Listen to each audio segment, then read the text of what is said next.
Ya estamos aquí a las 7 de la mañana, llegan las agentes, las asistentes, todo el personal, las agentes se van a la sala y las asistentes se quedan adelante para recibir a los niños y a los padres. Cuando iniciamos, esto era un caos. Los niños lloraban, no querían entrar para acá, pero ya luego en el proceso de adaptación, cuando los padres venían a buscarlo, ellos no querían irse. Le dicen a sus padres temprano y son ellos los que se levantan, que lo traigan. Los padres no se integraban aquí al centro, se invitaban a reuniones, no asistían, pero sí ya ellos ven que hay fruto de lo que se ha sembrado. Otros nos han manifestado que realmente a veces se les hacía un poquito costoso y difícil el sustento diario de sus niños y sus niñas. A veces no tenían con qué desayunarlo. Aquí ellos lo mandan tranquilo porque saben que eso está garantizado. El cariño a la primera infancia es política del gobierno de Danilo Medina. En 33 meses de trabajo se han establecido 61 estancias infantiles. Allí 9.843 niños y niñas son atendidos cada día, bajo un programa integral que incluye educación inicial, estimulación temprana, atención a la alimentación y nutrición, a la salud física, al desarrollo socioemocional, integrando las familias a cada uno de los procesos mediante acciones de educación y monitoreo a las familias. Aquí hay un equipo de trabajadoras sociales que visitan con frecuencia a las familias. Esto es con el objetivo de fortalecer un poco la práctica de crianza de la familia. Entendemos que ellos saben qué hacen sus niños y sus niñas, pero hay cosas que debemos fortalecerlas. Y los padres tienen la oportunidad de trabajar sin tener la preocupación de con quién voy a dejar mi niño. Que las madres, especialmente las solteras que antes no podían estudiar, ya hay algunas que nos han manifestado, mira, ya me inscribí en la universidad, ya estoy haciendo alguna actividad que me genera recursos. O sea que ha sido un avance extraordinario en toda la región sur del país. La comunidad está muy interesada en que esto continúe. Traen siempre a sus niños, los traen temprano. Cuando ven a la profesora, mañana le mando a los niños para allá. Yo creo que esto es lo mejor, esto es una propuesta o un proyecto muy importante porque la educación temprana es lo mejor que los niños pueden tener. Este pueblo está excelente, lo mejor que tiene es la estancia. La estancia la ven como un paso hacia el futuro.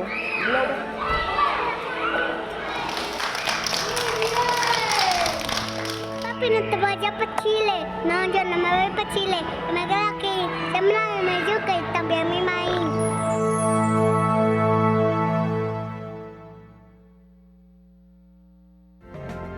Senasa, nuestra ganancia es tu salud.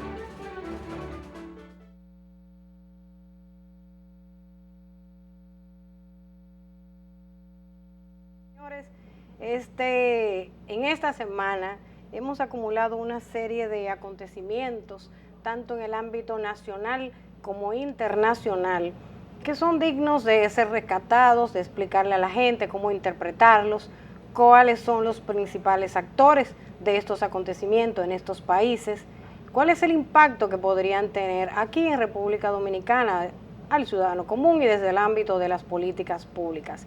Y es en ese sentido, señores, que uno de los temas que vamos a tratar es el hecho de una encíclica papal que fue emitida por el Papa Bergoglio, ¿verdad?, como le conocemos popularmente, por el Papa Francisco, y que ha causado mucho revuelo en la comunidad política internacional. ¿Y cuáles fueron las reacciones? ¿Qué opinan los católicos? ¿Qué opinan los políticos? Este y otros temas vamos a tratarlos aquí, pero ante todo, señores, yo quiero darle la bienvenida a mi compañero Francisco Figuereo. ¿Cómo está, Francisco? Muy buenas noches, Wendy. Muchas gracias al público televidente que nos sigue en Teleradio América en este Observatorio 360. Estoy agradecido de estar aquí. Es un tema bien caliente el del Papa Francisco con la encíclica.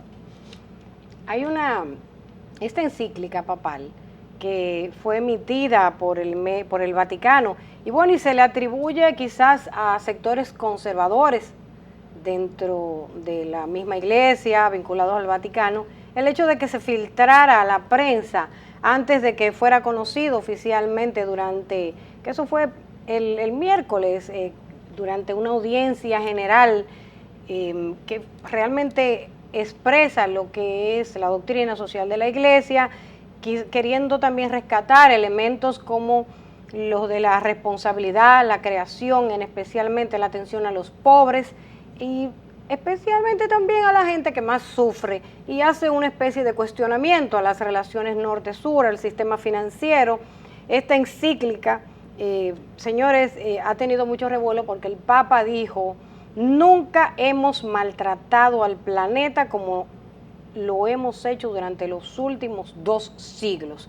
¿Cuáles son las características más especiales de esta encíclica, y de las cuales yo sé que tenemos imágenes en nuestro equipo de producción, y que se titula Laudato Si, que significa alabado seas?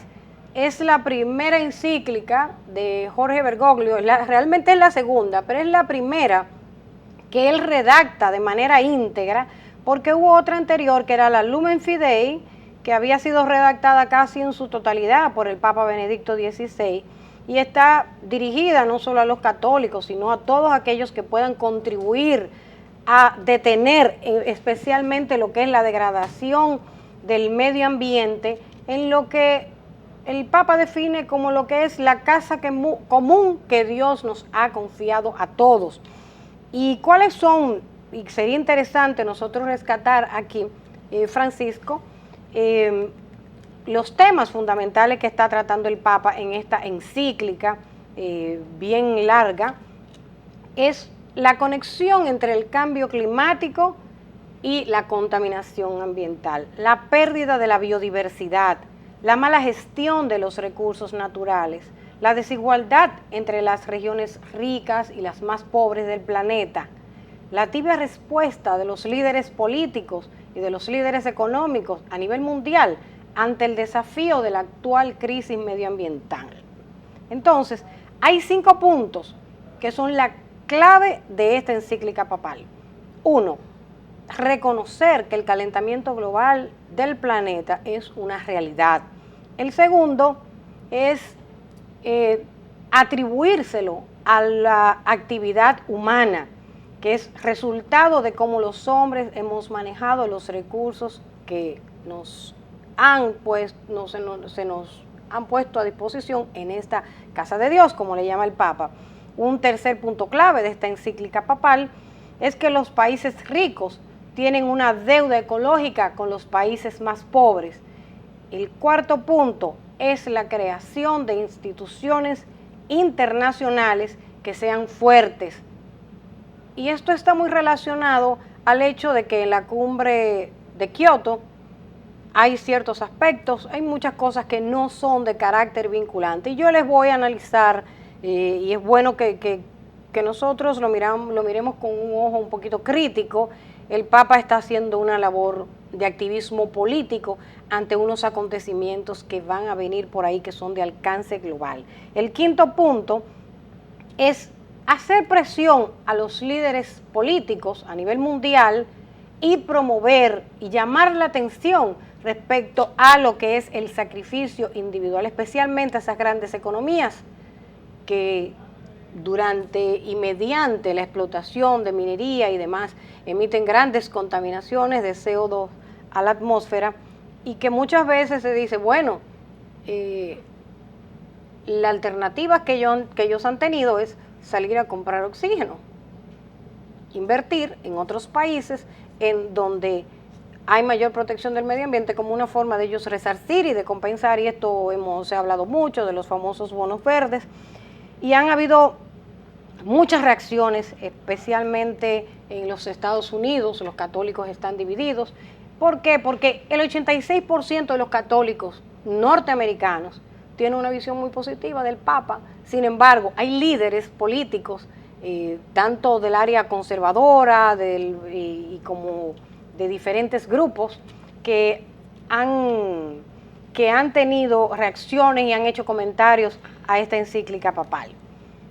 Algunos ven como, hubo una encuesta que hizo estudios, la organización Pew, donde el 71% de la población sí está consciente y cree que hay una realidad relacionada con el calentamiento global del planeta, que la mitad de los católicos republicanos están conscientes y que hay pruebas inequívocas de que las temperaturas de la Tierra están aumentando, porque esto viene a raíz, señores, también, y hay que decirlo, de que hay líderes políticos en Estados Unidos que han agarrado una bola de nieve y han dicho, mírenlo ahí, que el calentamiento global es una falacia.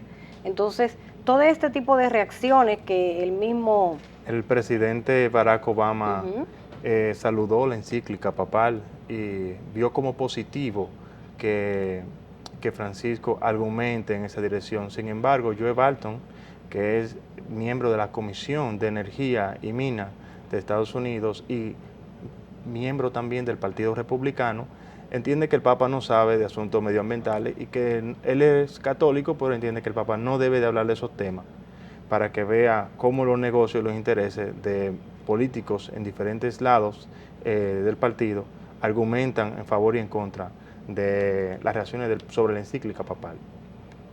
Jeff Bush dijo, por ejemplo, yo espero que el cura de mi parroquia, y lo voy a citar textualmente, yo espero que el cura de mi parroquia no me castigue por decir esto, pero no tomo mis políticas económicas de mis obispos o cardenales, ni tampoco de mi papa.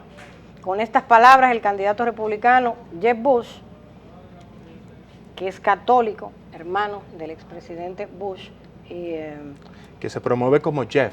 Claro que no sí. No dice el apellido ahora, Jeff. Así es.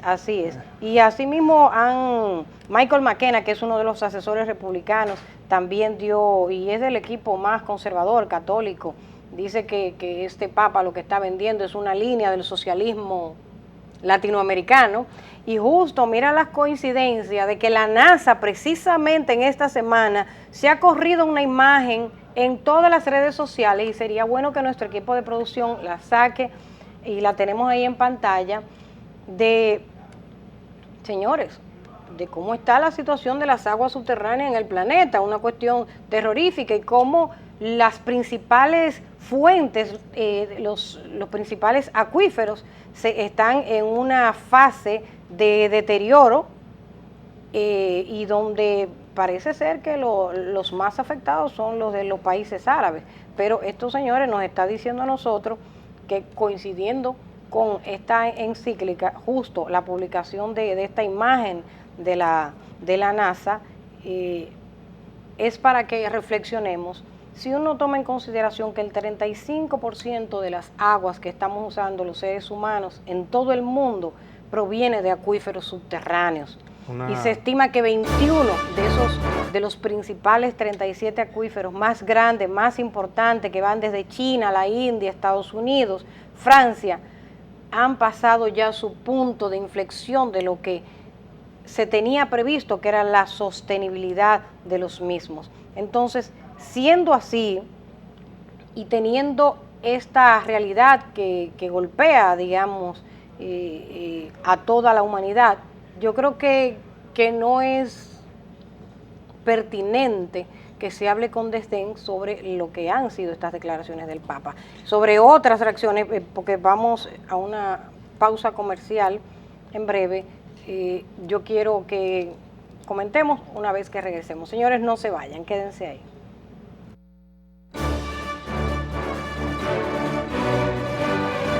Las primeras lentillas del mundo que previenen la degeneración de la retina. La degeneración de la retina es un problema que suele estar provocado por daños en los vasos sanguíneos o por una producción excesiva de los mismos y que puede desembocar en ceguera total.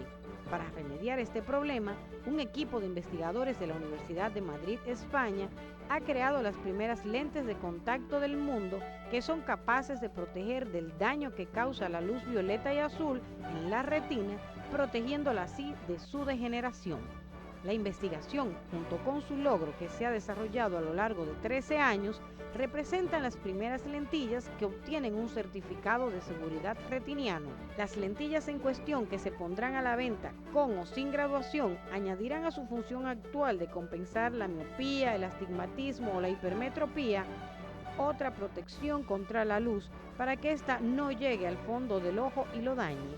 Teniendo en cuenta que estamos expuestos durante 5.500 horas al año a la luz que nos rodea, según afirma Celia Sánchez Ramos, líder del estudio, y que esta cantidad de luz no para de crecer debido a que a la luz natural y a la iluminación artificial se le suma la luz que proyectan los actuales dispositivos tecnológicos como los smartphones, los ordenadores o las tabletas, este invento bajo la marca Cervilens puede mitigar la cantidad de luz que daña nuestros ojos.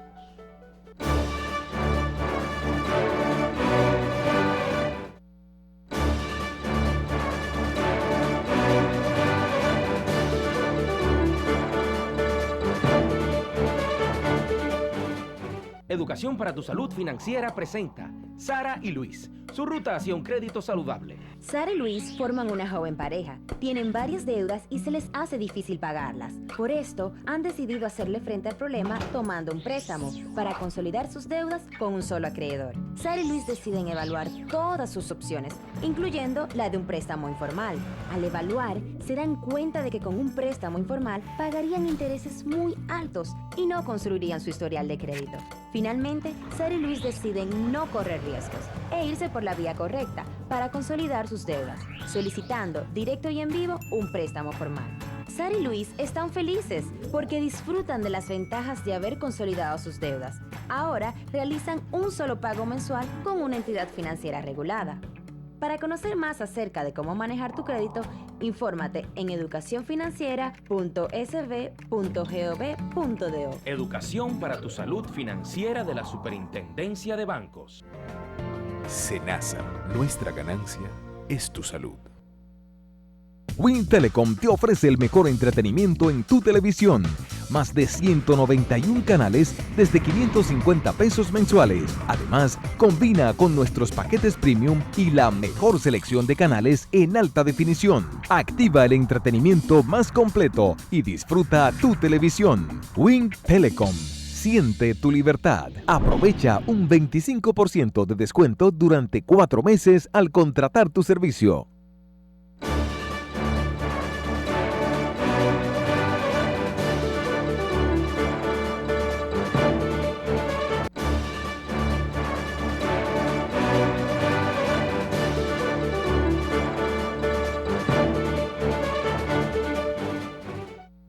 Bien, señores, estamos de vuelta interpretando algunas de las líneas sobre la encíclica papal.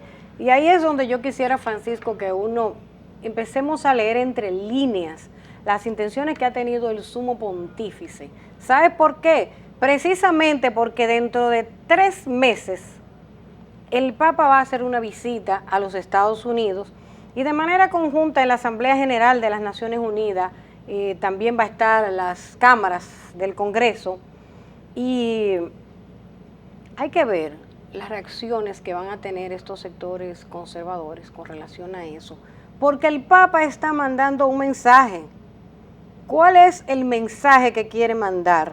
Está directamente vinculado a un evento que se va a celebrar en París en diciembre y es la Asamblea General de las Naciones Unidas sobre el cambio climático. ¿Y qué se está esperando allí? Allí se va a sustituir el actual protocolo de Kioto por otro tratado internacional que va a tener un carácter vinculante para cada una de las naciones firmantes. Y desde el término jurídico, ¿cómo se traduce carácter vinculante?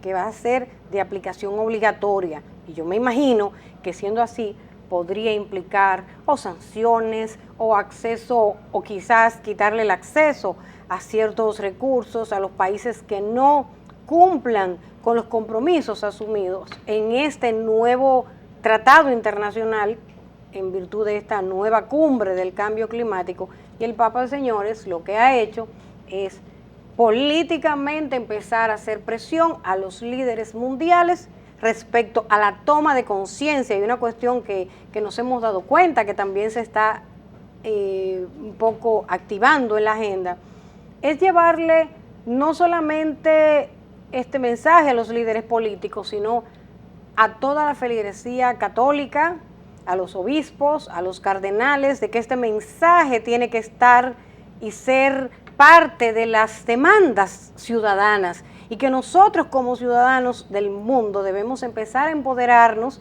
y tomar estos temas como algo propio que nos está afectando para que cada uno en sus diferentes países, diferentes organismos que tengamos como sociedad civil, empecemos a demandar las políticas públicas que sean necesarias para la protección del medio ambiente. Y es preparando el terreno para esa cumbre de cambio climático que ya va a tener un carácter mucho más. Lo que veo es que el Papa Francisco está condicionando el escenario. Así es. Y crean, frente a eso, Jeb Bush da unas declaraciones que la recoge el Huffington Post diciendo que no debemos de politizar nuestra fe. Es un claro llamado al Papa de que hay ciertos límites y tratando de controlar el escenario con los curas, los obispos católicos que tienen mucha influencia en Estados Unidos. Hay una, aquí en América Latina, señores, y cuando uno ve, ese yo entiendo que ha sido la encíclica papal que ha tenido, señores, ha habido reacciones de todas partes, todos los líderes mundiales y la misma feligresía católica, aunque vea bien que un líder de la calidad del Papa asuma esta defensa de los recursos naturales y de la creación de conciencia del cambio climático y de cómo nos puede afectar a toda la humanidad. Realmente creo que este ha sido uno de los, en la agenda mundial, uno de los acontecimientos más importantes porque ha acaparado la primera plana de los principales periódicos de todo el mundo. Otro tema que también, y ha sido más ya en el ámbito de lo que ha sido, de lo que es la campaña de los Estados Unidos, el candidato republicano, señores, ha causado todo un revuelo, el multimillonario Donald Trump, sí, así que es. ha dado unas declaraciones. Yo quisiera saber si nuestro equipo de producción tiene en Q por ahí lo que fue el discurso de este candidato, precandidato republicano a la presidencia de los Estados Unidos, refiriéndose al rol de los inmigrantes, a qué son, a qué vienen, a qué calidad de inmigrantes vienen desde México, hablando de la construcción de ese muro que hasta prometió que lo va a construir más barato. La verdad es que ha tenido muchas reacciones las declaraciones de Donald Trump. Sí. Yo creo más que las razones por las que él lo hizo es para condicionar un poco a Jeb Bush a que se pronuncie respecto sobre el problema migratorio y los mexicanos, a sabiendas de las relaciones primarias que tiene Jeb Bush con ese sector. Su esposa es de origen mexicano, la esposa de Jeb Bush. A ver si le damos, ahí tenemos el la video. imagen. Vamos a ver si le damos. A ver si tenemos el audio.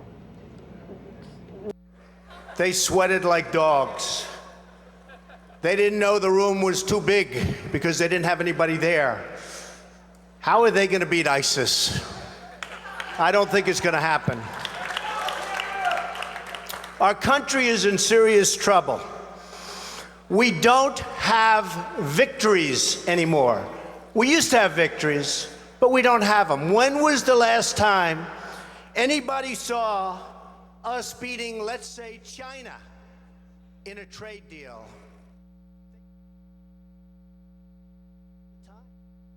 All the time.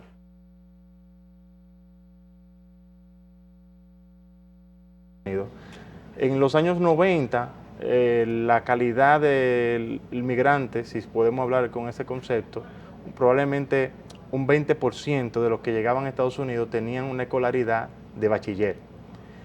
Hoy día ese concepto anda por 40%. 40% de los migrantes que llegan a Estados Unidos provenientes de México tienen por lo menos una calidad de estudiante de bachiller. Esto es preocupante y él hace señalamiento del posicionamiento de esta persona a qué van a Estados Unidos. Dice que van violadores, que van narcotraficantes, que van a causar problemas a Estados Unidos más que aportar soluciones. Y lo compara, le dice, no es un ciudadano promedio como tú o como yo el que llega, sino que llega a lo peor. Entonces, esto es preocupante porque los mexicanos representan una parte importante del sector productivo de fuerza de mano de obra en Estados Unidos y que no puede ser señalada bajo estos conceptos. Vamos a ver el video, si ya tenemos, como teníamos un detalle técnico con el audio. Debe alzar su voz por los migrantes mexicanos que acaban de ser amenazados por una expresión de Donald Trump. Desde Venezuela levantamos nuestra voz. Yo como presidente de Venezuela, de la Venezuela de Bolívar y de Chávez, levanta su voz en defensa del pueblo de México, ofendido por este magnate, por este pelucón, es un verdadero pelucón, Donald Trump. ¡Qué indignación! Quien se mete con México se mete con Venezuela. Quien se mete con los mexicanos se mete con los venezolanos. Repudio total a las declaraciones de Donald Trump. Bandido, ladrón, ¿cómo te vas a meter con nuestros hermanos de México? Que bastantes perseguidos y explotados son por ustedes. Bueno, señores, esas fueron las reacciones. Las reacciones que emitió el presidente Maduro. Claro, y después de escuchar lo que dijo Donald Trump. Yo no sé qué pasó, si tuvimos problemas, si no se pudo rescatar el video con el audio original para que nuestros amables televidentes pudieran escuchar directamente subtitulado, estaba traducido el discurso de Donald Trump sobre lo que decía respecto a los inmigrantes mexicanos. En el ámbito de lo que ha ocurrido, señores, en América Latina, y que viene muy relacionado también con uno de los temas que está denunciando el Papa Francisco, que es el tema de la corrupción. En Honduras ocurrió un acontecimiento y fue que el gobierno tuvo que militarizar todos los hospitales públicos como respuesta a un escándalo de corrupción que había ocurrido, y tuvieron que tomar control los soldados de todo lo que era el sistema de distribución de los medicamentos. La Fiscalía acusó a la vicepresidenta del Congreso de haber cometido fraude y delito contra la salud pública en virtud de que se habían hecho denuncias de supuesta manipulación de precios y de medicinas, de precios a los medicamentos que se compraron para el sistema público de salud, pero una de las cuestiones más graves era no solamente la adulteración de precios, sino falsificación de medicamentos. Señores, América Latina parece ser que no tiene intención de distanciarse de los escándalos de corrupción, porque lo mismo también ocurrió en el ámbito de lo que es aquí la región de América Latina, y es el apresamiento, en el caso de Odebrecht, ¿verdad? Todo el escándalo que ha afectado al gobierno de Dilma Rousseff, y es el hecho de que los presidentes de las empresas constructoras, yo diría que la empresa más grande de América Latina, la brasileña Odebrecht y Andrade Gutiérrez, señores, fueron arrestados este viernes por supuestos actos de corrupción vinculados a la petrolera estatal Petrobras, en aquellos momentos que todo el mundo sabe que la presidenta de Brasil, Dilma Rousseff, era la directiva, y una de las cosas que se le están atribuyendo a Marcelo Odebrecht es el hecho de considerar que formaron como una especie de cartel del sector construcción. Acuérdate que uno de los puntos que se estaba debatiendo era el hecho de que las construcciones iban un mismo grupito de empresas asociadas, participaban en las licitaciones, alteraban precios, y que realmente habían todo parecido como aquí. Todo parecido como funciona aquí. Bueno, ya aquí se ha ido rompiendo eso con el tema de la participación de ingenieros y de las licitaciones de obra, personas que nunca habían estado vinculados a ser proveedores del Estado, que a mí me parece una excelente iniciativa del presente gobierno, sí, claro. Y que eso empieza ya a romper con esos esquemas que nosotros conocíamos. Señores, vámonos a una breve pausa, pero no se vayan, que regresamos.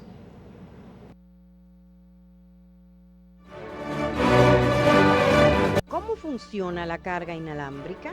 Este tipo de carga, que empieza a verse en móviles y tabletas, funciona por inducción, es decir, transfiriendo energía entre dos objetos mediante un campo electromagnético.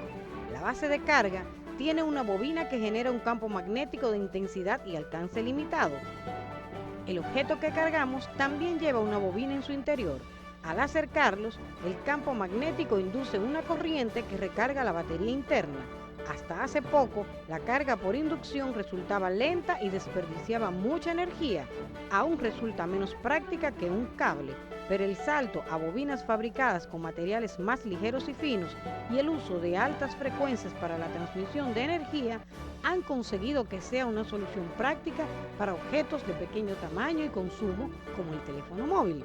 En Estados Unidos, algunas cafeterías empiezan a integrar cargadores de inducción en sus mesas.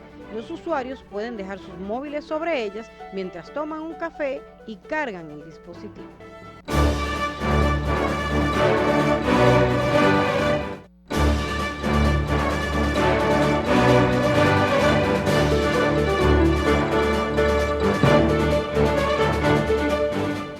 Educación para tu Salud Financiera presenta Sara y Luis, su ruta hacia un crédito saludable. Sara y Luis forman una joven pareja, tienen varias deudas y se les hace difícil pagarlas. Por esto, han decidido hacerle frente al problema tomando un préstamo para consolidar sus deudas con un solo acreedor. Sara y Luis deciden evaluar todas sus opciones, incluyendo la de un préstamo informal. Al evaluar, se dan cuenta de que con un préstamo informal pagarían intereses muy altos y no construirían su historial de crédito.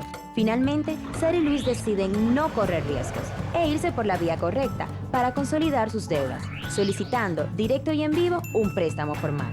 Sara y Luis están felices porque disfrutan de las ventajas de haber consolidado sus deudas. Ahora realizan un solo pago mensual con una entidad financiera regulada. Para conocer más acerca de cómo manejar tu crédito, infórmate en educacionfinanciera.sb.gov.do. Educación para tu Salud Financiera de la Superintendencia de Bancos. Senasa, nuestra ganancia es tu salud.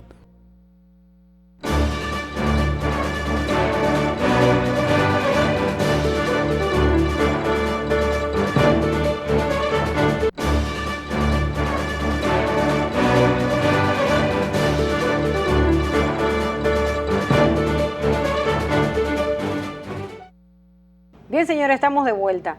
Los países de Europa firmaron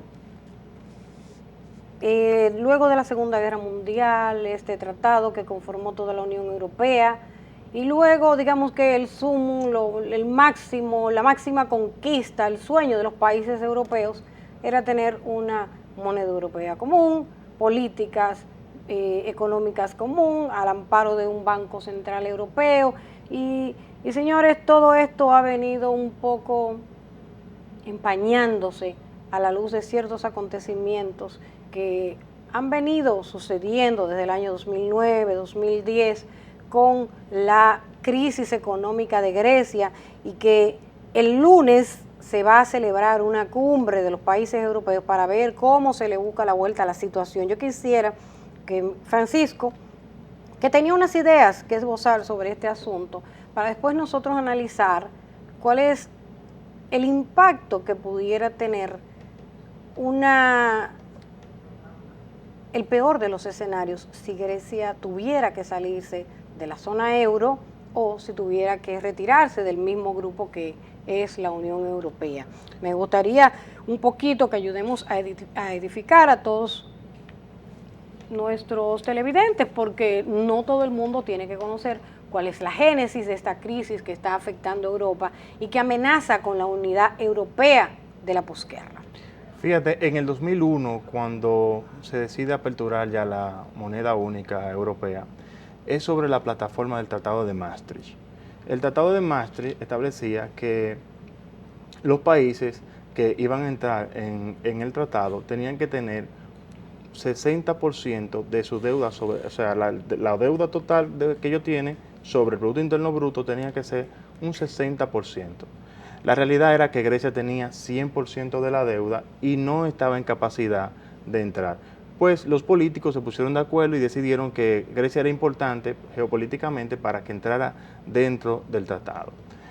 En el año 2004, Grecia celebró unos Juegos Olímpicos, los cuales no estaban en capacidad de asumirlo, y eso le costó 11 billones de dólares a Grecia. Grecia es un país que tiene un comportamiento que le encanta la deuda pública, siempre ha tenido un comportamiento excesivo con su manejo de la deuda. Sin embargo, ese sostenimiento de la deuda estaba basado, se podía pagar con la entrada de los turistas, porque Grecia disfruta de 20 millones de turistas al año. Eso permitía que haya un flujo de dinero en la economía y de alguna forma él podía sostener eso. La verdad es que a partir del 2009, cuando empieza la crisis y cae Lehman Brothers en el 2008, eso crea un riesgo sistémico y toda la banca, los commodities, el mercado financiero comienza a tambalearse y Grecia sale a flote por tener una corrupción tan grande que falsificaba las estadísticas de deuda pública, con una asociación con los mercados financieros, específicamente Goldman Sachs, señalado por Giorgos Papandreou, que era el primer ministro en ese momento.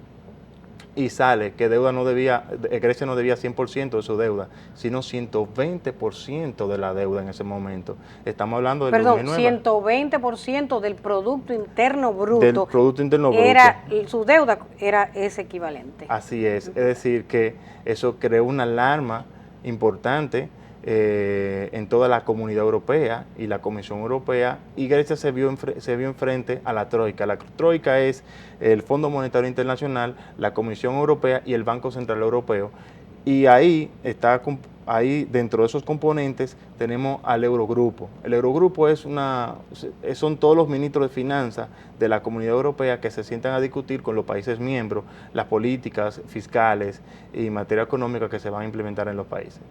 Valga la redundancia, Grecia se hizo un primer rescate de 110 mil millones de euros, lo cual ayudó un poco con la dinámica interna de Grecia, pero no fue suficiente, y ya en el 2011 Grecia tuvo otro rescate por 130 mil millones de euros y una quita importante de la deuda con los acreedores privados de 50%. Y ahora existe la posibilidad de que tenga acceso a 7 mil millones más, pero condicionado a ciertas políticas que están estableciendo los países del Eurogrupo, pero que el primer ministro Alexis Tsipras acaba de dar unas declaraciones con relación a eso, que es bueno que resaltemos aquí, de cuál es la...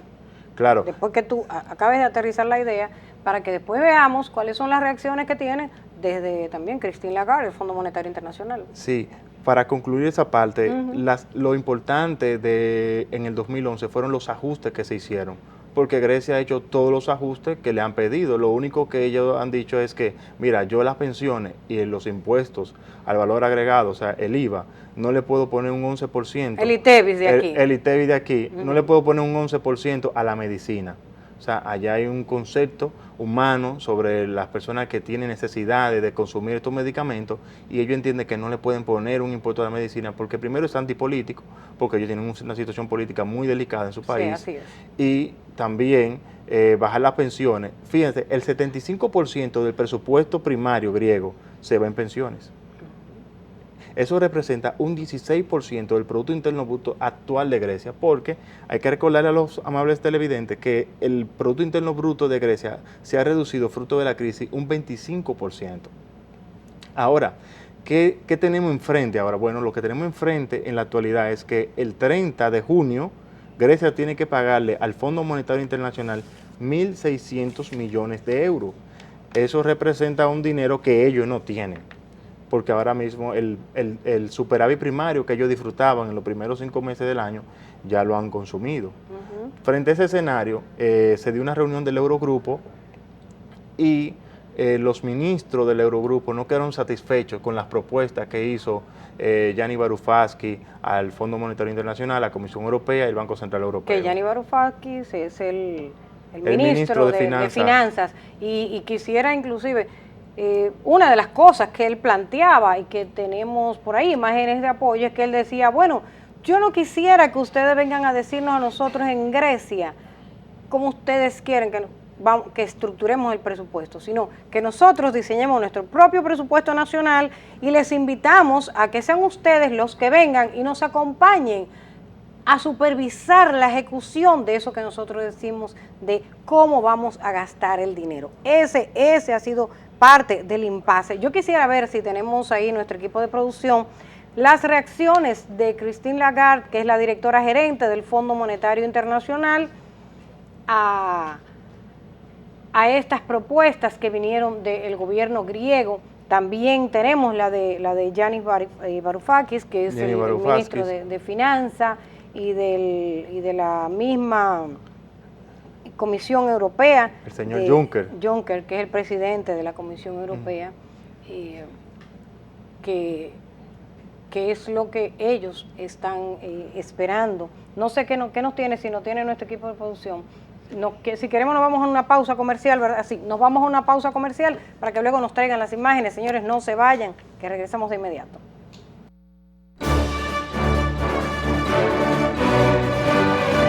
Dron militar del tamaño de un colibrí.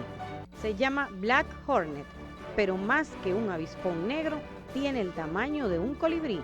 Y en cuanto a sus colores, por ahora se deja ver en tonos más claros, pero en vista de que se trata de un proyecto militar, lo siguiente será verlo bien camuflado.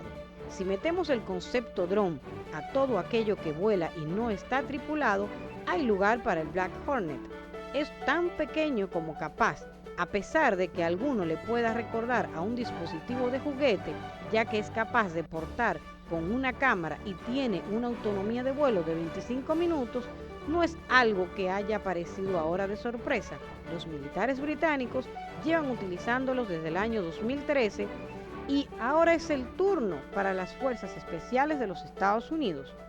La razón de ser, parte lógica, infiltrarse en zonas para grabar lo que allí ocurre. En definitiva, espiar al rival sin miedo a pérdidas. El piloto tiene a su disposición un mando de control en el que se alojan hasta 2 drones Black Hornet y es posible seguir en directo lo que registra la cámara gracias a los transmisores que envían el contenido a una pantalla que tenemos en el mando. La información nunca se queda en el dron.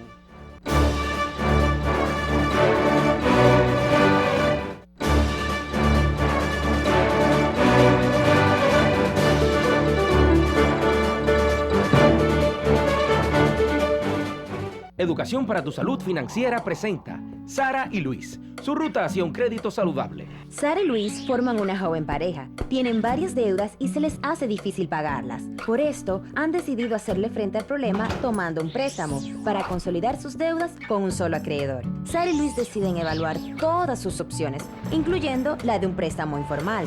Al evaluar, se dan cuenta de que con un préstamo informal pagarían intereses muy altos y no construirían su historial de crédito. Finalmente, Sara y Luis deciden no correr riesgos e irse por la vía correcta para consolidar sus deudas, solicitando directo y en vivo un préstamo formal. Sara y Luis están felices porque disfrutan de las ventajas de haber consolidado sus deudas. Ahora realizan un solo pago mensual con una entidad financiera regulada. Para conocer más acerca de cómo manejar tu crédito, infórmate en educacionfinanciera.sb.gov.do. Educación para tu Salud Financiera de la Superintendencia de Bancos. Senasa, nuestra ganancia es tu salud.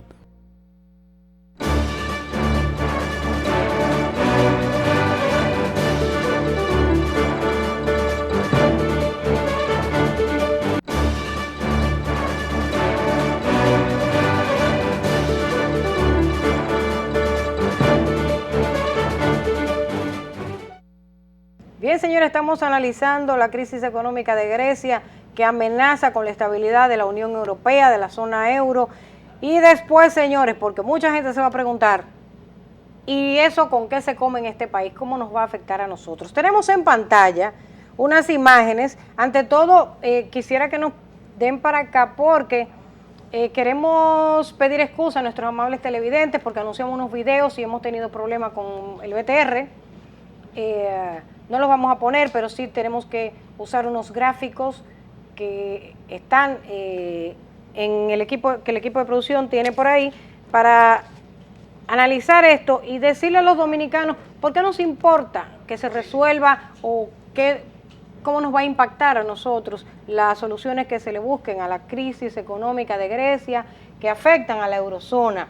Ahí están los antecedentes en pantalla, Francisco, de cómo era la situación económica fíjate, de Grecia. Esa es la situación actual que tiene Grecia. Grecia tiene la deuda pública como porcentaje del Producto Interno Bruto es un 175% actualmente. Fíjate cómo pasó del 2011 de 120% a 175%. Sí. Si podemos ponerlo de nuevo en pantalla a producción, bueno, aquí estos son las cuantías que tienen cada uno de los acreedores de Grecia. Como ven, la Unión Europea tiene 60%. Los países de la Unión Europea han aportado el 60% del dinero que ha servido como rescate a la economía griega. Y es por esto que a nosotros nos importa, porque cuando tenemos ahí que Alemania, ponte tú, tiene 72 mil millones de euros. Exactamente, y el segundo país también creo que es Francia. Francia tiene 45 mil millones. Cualquier crisis económica que afecte a estos países, que son de los principales emisores, señores, de turistas a la República Dominicana, que afecte la estabilidad económica de esos países, la estabilidad del empleo, la estabilidad de los ingresos de los europeos, nos puede afectar a nosotros también, porque vivimos del turismo y tenemos gente que vive de las remesas. Así es. Entonces, España tiene 29 mil millones de euros que le ha sido prestado a Grecia para tratar de ayudar a esa economía y aún así, pero ¿qué le pide? ¿Qué le pide la Comisión Europea? ¿Por qué está el tranque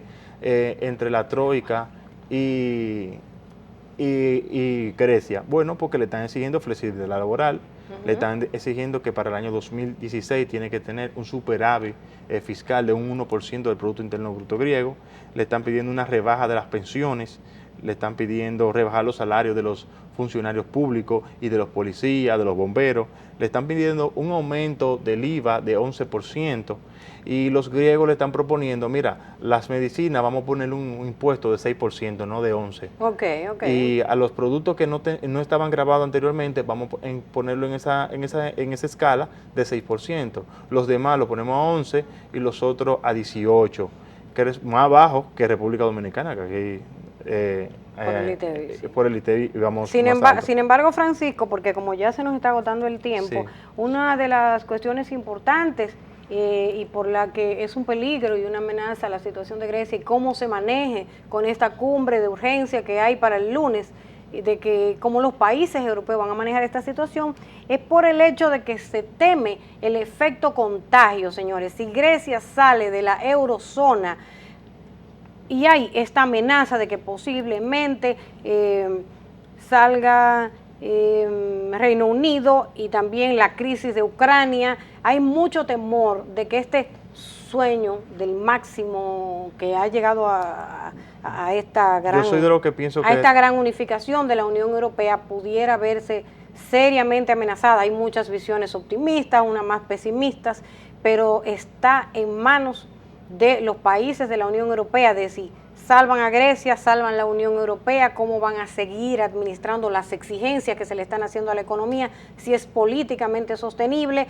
Además, sabemos que Grecia se puede beneficiar de manera individual, pero colapsa un sistema de unidad continental que realmente ha sido el símbolo, el gran ícono de los países europeos y que mandaría señales, señores, un poco confusas a otros países que además de Ucrania, de Reino Unido, a otros países que están en vías de desarrollo y que tienen problemas económicos, que pueden ver en la salida de la zona euro una alternativa a ese régimen, a esa disciplina que implica ser parte de este grupo de la Unión Europea. Entonces hay una decisión que además de económica también es política, que está en manos de los grandes líderes y que nosotros esperamos que se le busque una solución, ¿verdad que sí? Porque no creo que ellos quieran ver que se desbarate este sueño de de la Unión Europea, y uno como República Dominicana, y que vuelvo y reitero, va a preguntar el dominicano común, a mí en qué eso me importa, sí nos afecta, no queremos un colapso, una crisis económica en los países de la Unión Europea, porque nosotros estamos recibiendo remesas, estamos recibiendo turismo, y cualquier cosa que afecte allá puede también tener un impacto negativo en lo que es la economía dominicana por la cantidad de migraciones y de todo lo que nosotros recibimos de ellos. Señores, muchas gracias por su fiel sintonía. Pedimos disculpas por las imágenes que se nos quedaron inconclusas y que no pudieron ver. Gracias y será hasta el próximo sábado de nuevo su cita aquí en su programa Observatorio 360.